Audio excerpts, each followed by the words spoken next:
Bonjour, bonsoir, aux uns et aux autres. Donc nous continuons notre, lecture, notre méditation des Pirkei Avot, qui sont une méditation pour nous préparer à la réception de la Torah. Travailler les midot avant de recevoir les mitzvot. Et donc dans ces Pirkei Avot, traité des pères ou maxime des pères, il fait mention des, vertus que les sages cultivaient. Et aujourd'hui, je vais citer un enseignement de Rabbi Elazar Ish Bar Tota. Donc Rabbi Éléazar, qui était de la ville, du village de Bartota, en Israël, et il avait l'habitude d'enseigner. Omer, tenlo michelo, shata veshelar shelo. Donne-lui ce qui est à lui, car toi et ce qui est à toi est à lui. De quoi s'agit-il ici? Eh bien, c'est l'homme qui doit donner à Dieu ce qui appartient à Dieu. Car toi et ce qui est à toi appartient à lui. Donc ici, c'est une sorte de jeu de mots. Tenlo, Michelo, Shata Veshelar, Shelo. Ça veut dire quoi? Ça veut dire que lorsque nous faisons un don, nous ne faisons que rendre à Dieu ce qu'il nous a donné. C'est qu'en hébreu, le verbe avoir n'existe pas. Bien sûr, il y a d'autres verbes pour dire l'acquisition, acquérir, par exemple le mot kano, kinyan, l'achat, la vente, bien sûr, cela existe, mais le verbe avoir en tant que tel n'existe pas. En français, on a beaucoup d'avoir, on a j'ai une maison, j'ai une voiture, j'ai une brosse à dents, j'ai une femme, j'ai des enfants, j'ai un rendez-vous, j'ai mal à la tête, j'ai un doute. Vous voyez que le verbe avoir est partout.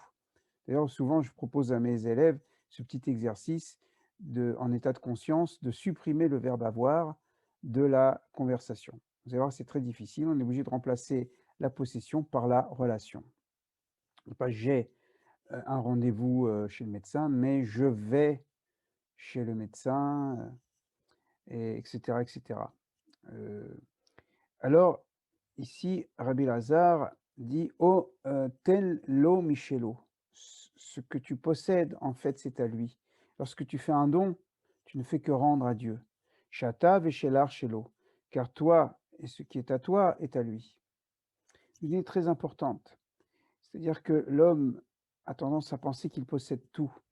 La raison pour laquelle le pouce est resté face aux autres doigts, alors que dans les orteils, le pouce est remonté, eh bien, c'est parce que nous continuons la pronation, nous continuons à prendre. Vous voyez, tandis que les pieds qui marchent sur le sol, qui ne prennent plus, eh bien, petit à petit, le pouce est remonté, alors que c'est le singe, eh bien, la main et le pied ont la même fonction de saisir, hein. Donc, l'homme a tendance à posséder, presque naturellement. Et ici, Rabbi Lazare nous enseigne, attention, ce que tu crois posséder appartient à Dieu. D'ailleurs, on ne possède rien, d'abord parce que on peut le perdre, on peut le casser, et puis si on meurt, on ne l'emporte pas avec soi. Donc c'est tout un état d'esprit que nous devons avoir avant de recevoir la Torah. C'est de nous débarrasser de cette conscience que les choses nous appartiennent. Il y a le droit de propriété, bien sûr, d'après la Torah, que si je vais voler un un bien d'autrui, je suis coupable parce que j'ai volé, mais en fait, c'est comme une convention entre les hommes. On pourrait très bien imaginer un système, où les hommes partageraient tout et il n'y aurait pas ni d'achat ni de vente. Ça existait par exemple, dans le kibboutz, dans des communautés religieuses, chez les Esséniens ou des communautés chrétiennes également, où, on mettait tout en commun et d'autres structures donc qui sont tout à fait possibles et même, d'une certaine manière, la pensée anarchiste voudrait justement, supprimer le droit de propriété pour un partage, équilibré au prorata des familles. Par exemple, une famille qui a beaucoup d'enfants, ben, elle reçoit plus et une famille qui a moins d'enfants reçoit moins. C'est un peu comme la manne qui tombait, chacun selon sa mendication et donc on voit que, bien sûr, il y a le droit de propriété qui existe dans la Torah. On pourrait imaginer un autre système, mais quoi qu'il en soit, la Torah nous dit que ce que nous possédons appartient à Dieu.